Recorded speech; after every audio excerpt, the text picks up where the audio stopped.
bring you greetings. The last time we were here, we went through the story of Elijah, the drying of the brook and the transferring of his address and changing from the brookside into the greater city, the city of Zarephath. And we looked at a few principles there that we are dealing with a God who dries up brooks, but a God also makes streams in the wilderness. So we need to deal and balance up this picture, that we only don't bask in the goodness of God and we also forget the justice of God. But when Elijah is in the wilderness, dealing with his own problems, God is building another storyline in the city of Zarephath. And from the Zarephath side, the woman's basket is running low. Her oil is running low. As Elijah also, the stream is running low. And the bread supply that is given is told, eat a lot, eat much more, for the journey is long. Spirituality needs thorough time for preparation. You cannot always speak like Samson, I will wake up as usual. There are times when you must do unusual things, when the journey becomes unusual. And the Lord tells him to say, move up, and move to the east. And when he moves over to the east, he goes and he sits at the well. I like that part there. Another day we must come here and talk about the theology of the well. How many weddings were happening at the well? How many conversations have taken place at the well? And what is it that is with this well business and women? And when you study carefully, you will find actually these are fountains of life and fountains of greater supply. A great meeting place of various society. Ask Moses and Zipporah. You can ask Eliezer. You can ask Jesus and the woman at the well. And the stories will go on, including the 12 wells that Jacob had built for his sons. But when Elijah moves into the city of Zarephath and he sits by the well, I like that part also. Strategic positioning. Strategic positioning. Now, you want to place yourself where grace can find you. That reminds me of Zacchaeus. Place yourself where grace can find you. Knowing the geography of the city is an advantage, for you can go and sit on a tree when you know this is how they're going to come through. And in a similar fashion, we find Elijah here sitting by the well. I like that part. Where must you sit in life? Sit next to supplies. Sit next to the places where grace can find you. Where God, when he's in need of something, he does not need to look for you, but he will find you on the spot. And even opportunities, people, privileges will crisscross your path when you are well positioned. The concept of ask and you shall find, seek and knock does not lock us away in our houses, behind our doors, fasting and praying, hoping that prayers will be answered. With asking is seeking. With seeking is knocking. And with the knocking is an opening of the doors. Therefore, if you are going to be working with God, stop praying and work in isolation. Within the midst of divine movement, there is also strategic positioning, where Elijah sits himself, where the community comes often, where the well supplies the water, and constantly it's a place of meeting, and he sits here by the well. I like something very nice on that passage. While he's sitting here, the divine instructions sometimes baffle you. A prophet like Elijah, who had worked with God for weeks or months or days on end, I don't know how long he was in the wilderness, having communication with God constantly. But when God sends him to a city, he does not even tell him what will happen in that city. Interesting. And yet we have people today who call themselves prophets, who seem to have seen into June, into July, into August, into the end of the year. But here is a good example, that when God works with you sometimes, he can place you in a place and does not give you the GPRS, does not give you a strategic planning session, does not give you any instructions, except that you must get there and sit there. While he is there, busy waiting, then Scripture ignores a beautiful part. It just tells us the ending of it. For the woman here had lost her husband, we don't know how. She had minimal supplies in her house, that part is clear. She had little flour, she had little oil. You don't need anything else but to eat what you have and die. But in the midst of her meager, menial supplies, she decides she's going to go and look for some firewood. Now take note. Two stories are coming together. One from the wilderness and one from the city. And the meeting place is the well. The woman is looking for firewood outside the city, picking up firewood. That gets me excited. You see, there is something in life you must always learn. Is this idea, I want to say it early, lest I forget it. Do not stop collecting firewood because your flour has gone low. Don't stop collecting firewood because your oil is now low. Don't stop cooking for your husband because he's no longer coming home. Don't stop looking after your children because your wife is not being nice to them. Don't stop working hard because the salaries are not being increased. Don't stop doing God's work because Corona has now limited you. Collect the firewood simply means constantly be in the business of gathering resources that are able to assist you to can, South African English, to can cook when the blessings arrive. The woman was looking for firewood. I like to say it in a nice way, gathering sticks. That's what the Bible says, gathering sticks. Acts of kindness, acts of goodness, acts of patience, acts of love, acts of understanding, constantly moving in the direction of goodness in the absence of the resources. Now, for me, that's deep theology that we need to unpack because many of us are actually evil. Ask me why. We are only good to those that are good to us, and we are evil to those that are evil to us. In the words of Yeshua, what difference does it make between you, therefore, and the pagans? They love those that love them, and they hate those that hate them also. But what makes a difference is when you love those that hate you, and you pray for those that persecute you. Then it puts you in a different league altogether. And this concept of gathering sticks, for me, it is the primary principle of evangelism and outreach. You do good things not because you want people to become Christian. You do good things because they are human beings. Many times we go around distributing food parcels and etc. And while people are chewing the food, they say, yeah, that is Adventist food. You must now accept the God of the church and come and join the church. Otherwise, you will not eat food. I would spit that food on your face and walk away. You don't give me food because you intend to make me an Adventist or make me a Christian. You give me food because I'm a human being. I'm a human being first, before I can become anything that you want to. In fact, that food is not clean food because it comes with intentions. It comes with intentions, and the intentions are not clear. You're not interested in my health. You're not interested in my stomach, but you're trying to use my stomach so that you can get to my head. That's quite abusive. That food is too calculated. We do good things because it is the right thing to do. And I want to give you a good principle. Gather sticks, even in the absence of. Let's do good things for the community. Let's do good things for our children. Let's do good things for our husbands and wives. Let's do good things for the community. Constantly gather the sticks. Now take note. Blessings don't come to people who are sitting in their houses crying over little oil, crying over little flour.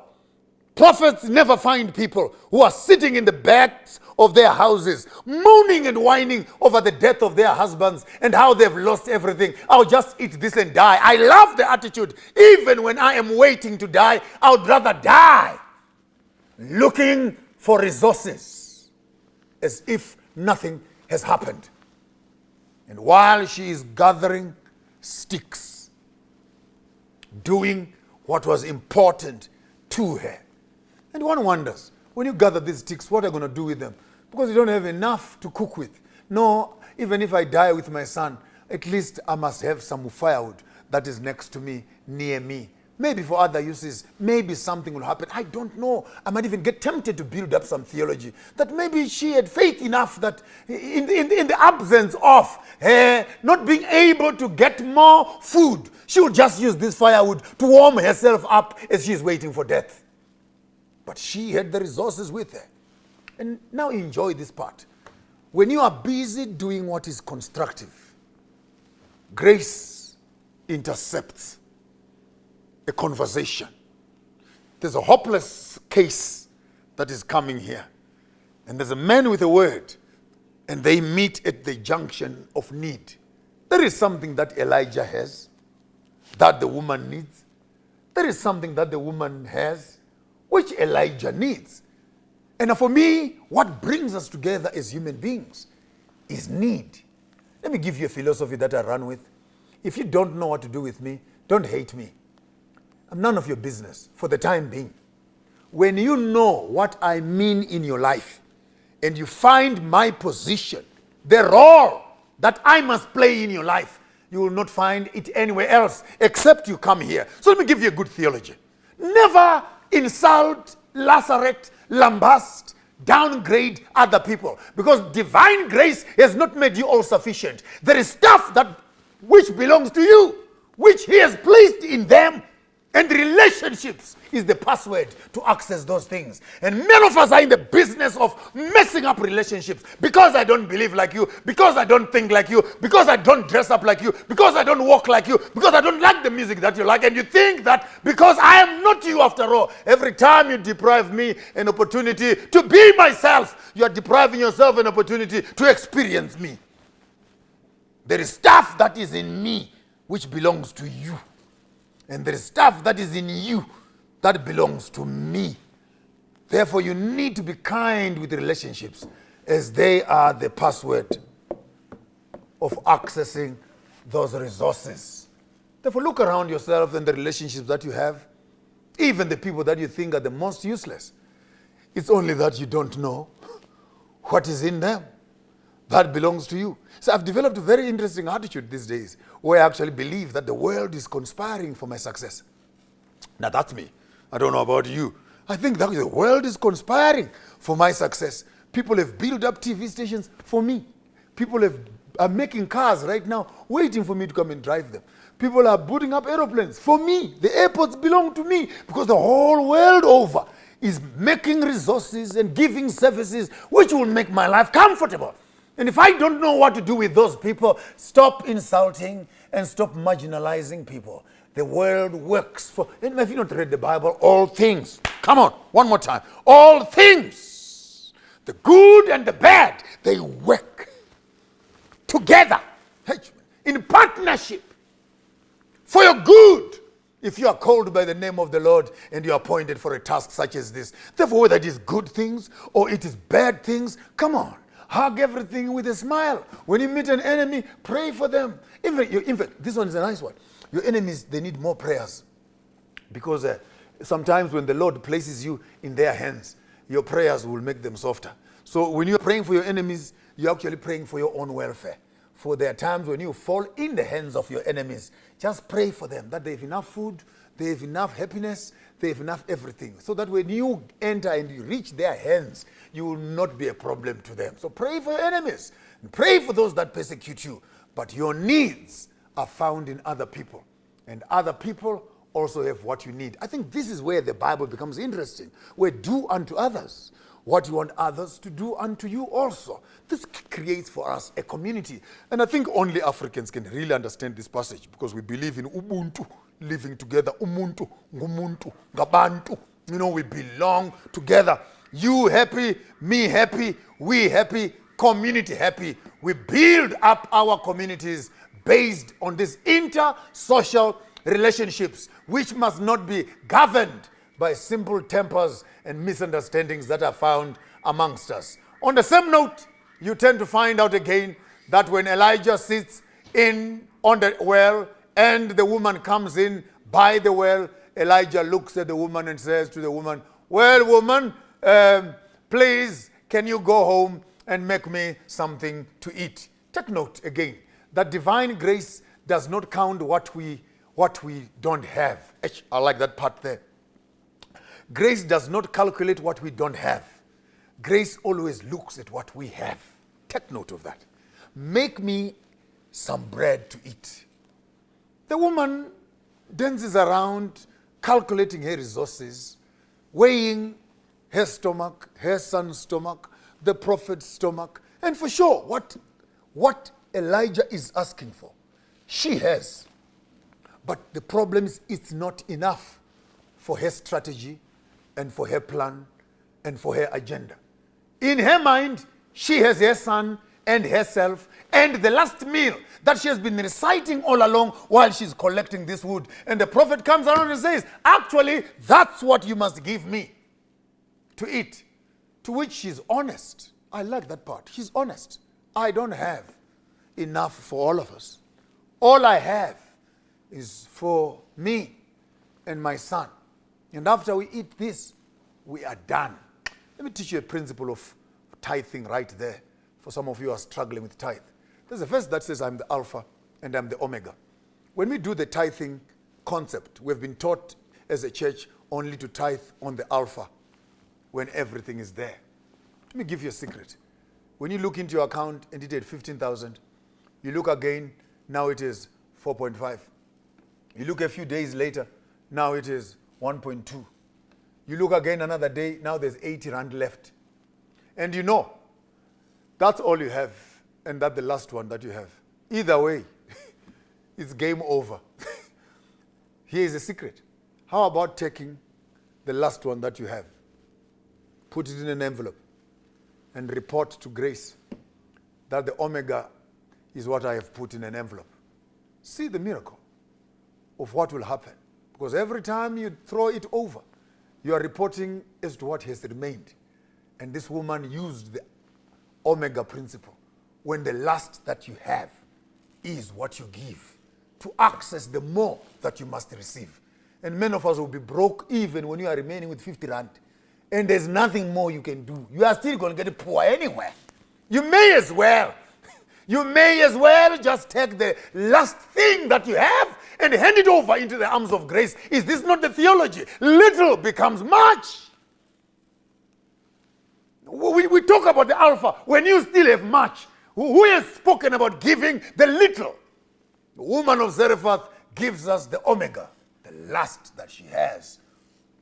Goes home, bakes her bread in faith. The boy should have been looking, wondering, Mommy, is this for me? Sorry, my son, this one is not for you.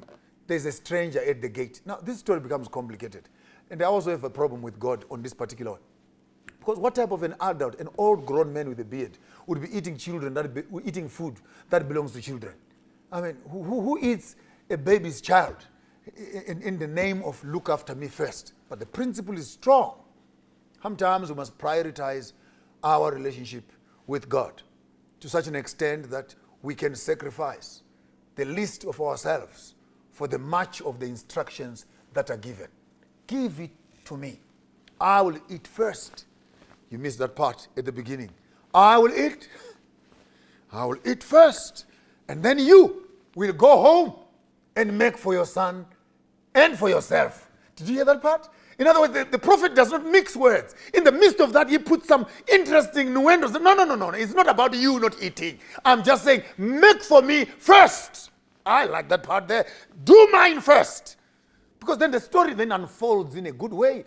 For after she brings the cake to Elijah, and Elijah eats, Elijah instructs her and says, now, go back home. Now, that's where I have a problem again, number 2. Because I would not have left that old man sitting on the well. You have eaten my food and my child's cake. Now there's nothing left at home. Now you are telling me to go home and make for myself and my son. I said, no. If we are going home, we are going together. But the woman had more faith than I did. More faith than I have. She turns her back. She walks back home to make for herself. Now, for me, that's the journey of faith. When you have spent what you had faith in, when you have exhausted what you knew, it almost sounds familiar. When men have been fishing on the sea for a whole night and they catch nothing, and then the master says, cast your nets on the right. And say, but we have been doing it, but this time around it's with an instruction. Do it again. So there's a difference in obedience. There's a difference with obedience with instructions. Go home. Make some for yourself and your son. To which she walks back home. She finds there is enough flour. She makes enough oil. She makes for herself and her son. Take note, she did not stop there. She went back to the well and invited the men of God to come and live with her. For the next 3.5 years, Elijah lived in a house which had a miracle. I want to conclude somewhere there. The difference of this passage. I've heard many young pastors struggling with it and saying, yeah, the Lord blessed them for 3.5 years, and shoop, they go away, as if there was a 50 kgs of blessings that appeared, or flour, at the corner of the house. So the blessings were sorted out, and she was sorted for the next 3.5 years. It does not work like that. And what informs me that does not work like that, number one, it is the Lord's Prayer. Give us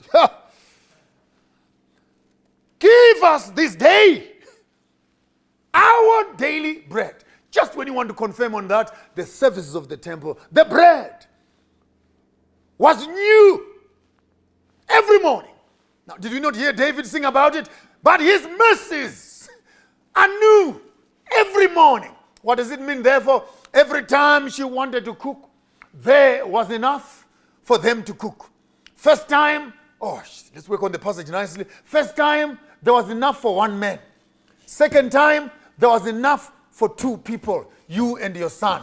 Third time, there was enough for 3 people, you, your son, and Elijah. And for the next 3.5 years, every time she wanted to cook, no matter how many people were within her house, the supplies of oil and the supplies of flour never ran out, because God's presence constantly gave us the feeding. If you want to understand how the miracle happened, you need to go to the Messiah breaking the bread and the oil.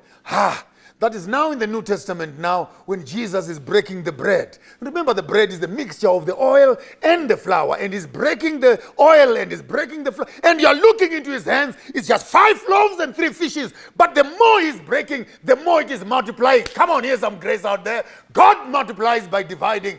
He adds by subtraction. Equals 12 baskets of leftovers and 5,000 fed full. You don't need a 50 kgs of blessings in your life. You don't need enough backup for you to have faith. That, okay, I have, listen to me, guys. Who has ever received 100 years in one day? It's one day at a time. It's one night at a time. What causes stress is you want 40 years ahead, 10 years behind. That's 50. And you want to solve them in one day. That's a system overload. Because how do you fix 24 hours into 60 years front and back, and you want to solve that within 24 hours? That's the first recipe of depression and stress, is when you are trying to fit big time in small time. Maybe this time you can sing that song with understanding. One day at a time. One day at a time. Slowly but surely, night after night, whispers wisdom to the following day. And Elijah and the woman stayed together for 3.5 years. The supplies of the Lord were constantly given. They cooked, they ate, they lived for a long time, because finally they had understood, if not learned it well, that your problems are in my solutions, and my solutions are in your problem. I need you. You need me. We are all part of one big family. What is in me belongs to you.